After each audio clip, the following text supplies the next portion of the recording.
पनि मोरङ केराबारीमा पनि मुगु छ। हामी चाहिँ अहिले यो मोरङ जिल्ला केराबारीमा छौँ। मोरङ केराबारी 7।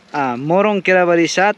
तर यहाँ पनि मुगु रहेछ के, ठाउँको नाम मुगु छ। हामी रुकुम रोल्पा पश्चिमतिर मात्र सोच्थ्यौँ, तर यहाँ चाहिँ पूर्वमा पनि छन्। पूर्वमा पनि मोरङ केराबारीमा पनि मुगु छ।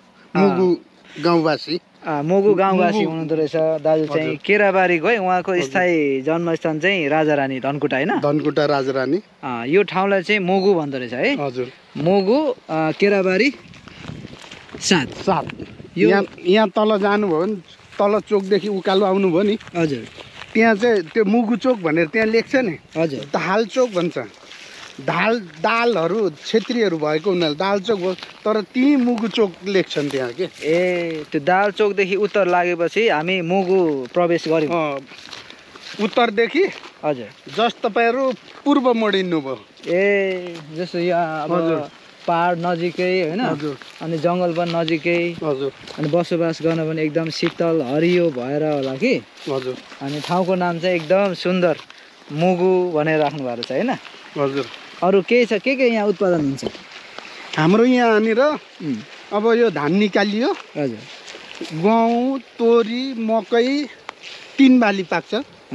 3 बाली पाक्छ। हजुर, यसरी पानी दैनिक हुन्छ, पानीको एकदम सुविधा छ। यो पानी चाहिँ यसरी बग्दो रहेछ है। यो पानी सधैँ बगिराख्ने पानी हो। यो धनकुटा राजारानीको मुहान हो। यो पानी